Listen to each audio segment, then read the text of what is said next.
Yes, now let's check it out. 4xe. I've got some quick Jeep news, quick little segment. So stick with us because we've got important news coming down at the end for buyer's advice. We'll pause the video here. Jeep. Huge news over for the Jeep Wrangler. One, huge news is somehow a lot of people really don't like the Jeep 4xe. But guess what? You can get the 4xe. That's the 4-cylinder with not far off, getting close to 500 pound-feet of torque. You can drive around. I have a friend that's at the gym, has bought one of these, and they say, yeah, in the summer they're getting about 40 kilometers or about 28. When it's really hot, about 28, 26 miles, all electric mode. So they're going to work back and forth in all electric mode. They're loving their experience. They got a tax credit, and really that's what's selling these things. It's actually selling quite well, but it's because of the tax credit.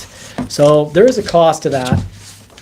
And governments are forcing in these electric vehicles in a very, very hidden manner. It's very forceful, but it's I don't know, what would describe a situation where you're being pushed, but you don't really realizing it? Well, actually, yeah, here. When you're driving down the highway and you're getting great fuel economy, but it's because the wind's behind you. You usually won't notice that the wind is pushing you and giving you better fuel economy. You'll just say like, hey, I got great fuel economy. And then for the rest of your life, you'll always compare your other models of vehicles based on that one drive you took where you got incredible fuel economy. Well, governments are pushing electric vehicles in the same way because they think they're zero emission vehicles, and they're not. Batteries are pretty horrible for the environment. On the humanitarian level and on the environmental level, horrible. Mining lithium. We need to get off our lithium addiction. They're horrible batteries for the environment. And yes, Marine Vet, it's horrible deception because they call them zero emissions. And Tesla is very profitable, unbelievably profitable, and hurting other companies' electric businesses, making it very hard for other companies' electric businesses to survive because they keep lowering their price. But the reason they have got, they're making money is because Dodge, let's say, when they're selling a cool, awesome V8 in the Challenger, not reliable for 30 years, but a very cool, amazing sounding V8 in the Challenger, well, Dodge has been paying billions, with a B, I didn't say millions, billions of dollars buying credits, carbon tag credits from Tesla. So Tesla makes fake money that only exists because of government regulations that allow this fake money to exist, that allow the company to thrive, when in reality, their cost per vehicle, it doesn't function. They're making their money on selling carbon credits because they don't make any gas vehicles. So they only have carbon credits that's given to them by the government to then sell and make money selling to, let's say, Dodge. This trend and tendency is going to have some very forced outcomes. Like this here, right here, Jeep parent stops stocking some gas-powered cars in 14 states. So in 14 states, not so free, but in the free states of the United States, 14 states, there aren't any gas Jeeps. It's all plug-in in 14 states. That's wild. And why is this happening? Well, this is happening because everyone needs to get to this made-up 50 miles per gallon fleet average, or pay horrible, huge fines to the government, which they avoid by buying carbon credits from Tesla.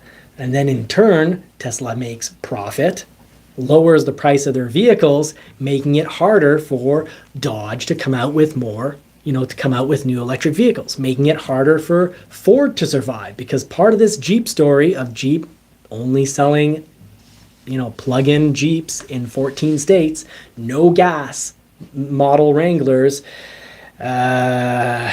really Jeep, no gas-powered Jeeps in 14 states, so no Wranglers, no Gladiators that are all Jeep, because of these made-up rules that I don't know how many people actually believe in. Mind you, mind you, here's the thing.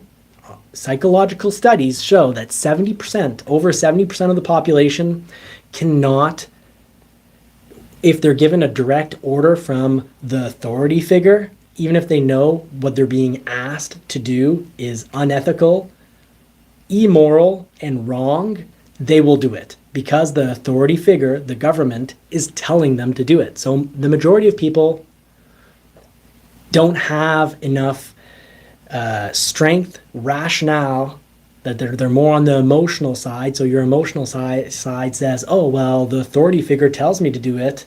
Oh, I'm going to go do it. And you don't have the capacity for logic and rationale and a good spine to overcome and say, well, no, an authority figure is telling me to do something wrong. I'm not going to do it. So this was a study done where it's incredible. People were to press a button to harm other people. But the scientists would say, no, you need to press the button. And over 70% would press the button and continue to press the button, causing more and more pain to the patient. Now, the patients were actors, but the people pressing the button, causing the pain, did not know this.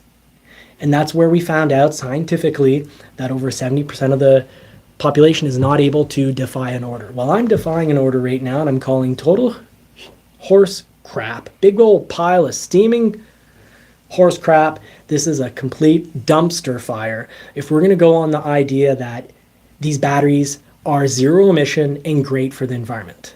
They're horrible mining. The mining operations are horrible.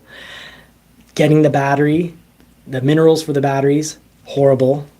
If you don't have a clean energy source for your electricity, also horrible, and takes the longest period to kind of get to a neutral zone. You could take over 17 years without counting the recycling part. But when you get to the 17-year mark, how many of those batteries are still going to be good in the vehicle? You're going to have people getting new batteries. And then there's the whole, will we responsibly recycle this? When was the last time we responsibly took care of nuclear waste? So here we've got outsider reviews. I like the study that helped, and I lost it. Maybe you can still cover that, Mary. Could you read it out for the group? Okay, We've got I'll a good try. comment coming in With here my from good outsider English. reviews. Yeah, I like the study that had the people stand up upon hearing a tone while in a waiting area.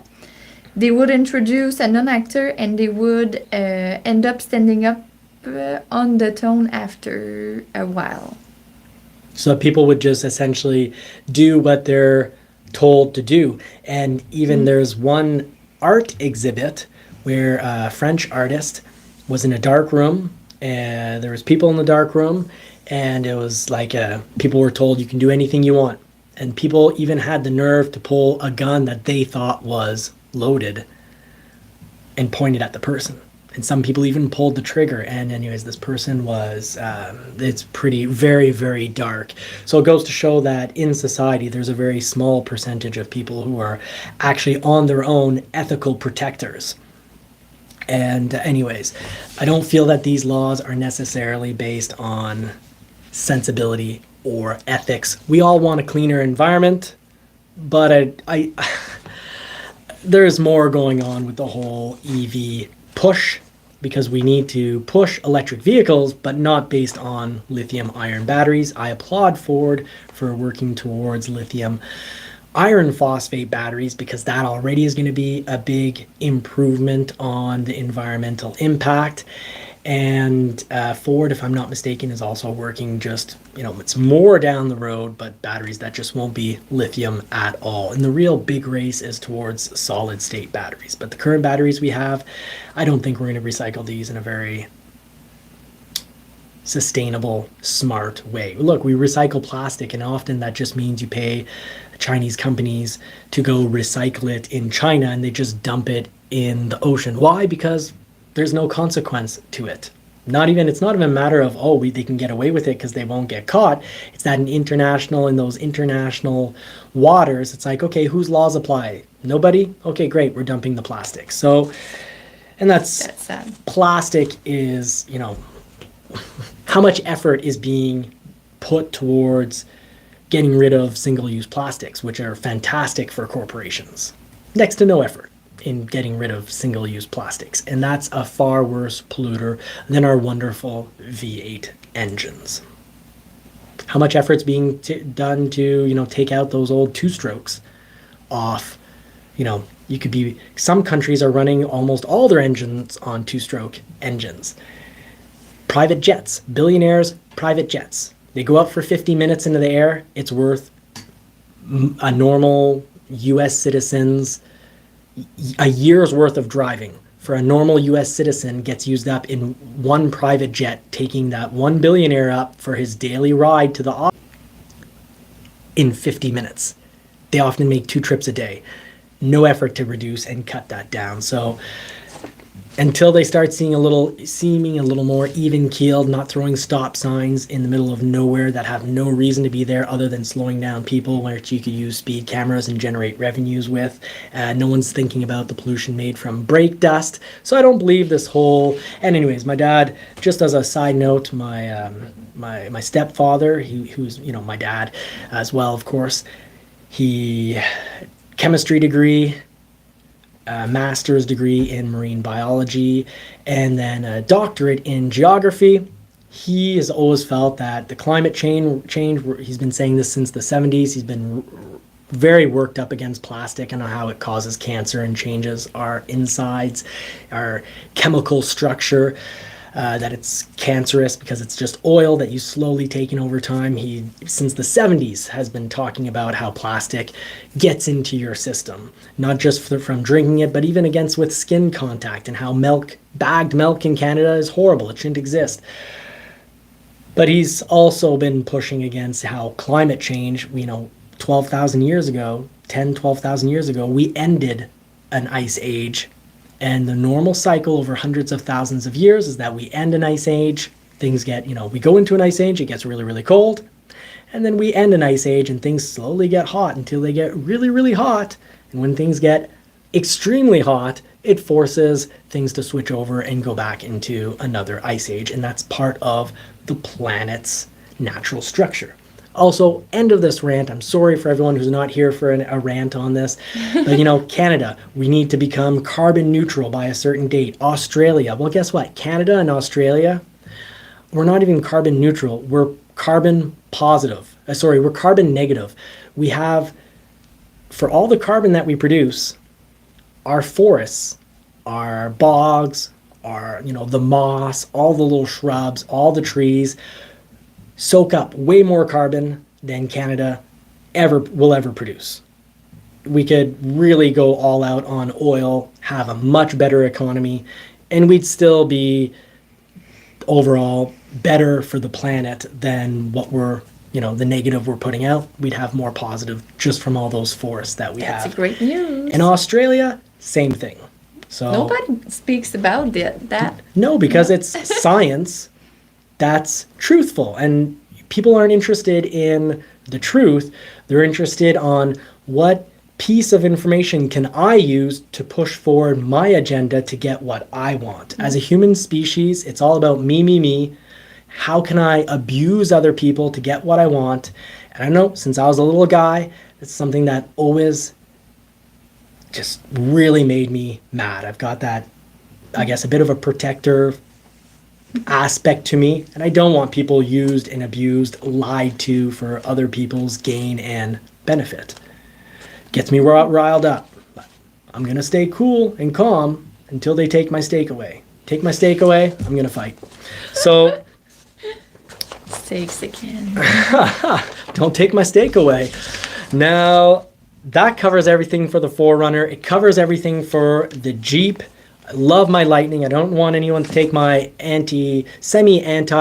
I'm not anti-EV. I think it's a fantastic choice, but I don't think it's a choice we should be forced based on a lie of it being somehow so much better for the environment than gas. I think we should get the choice to have gas or incredible, hot, ultra high performance electric vehicles.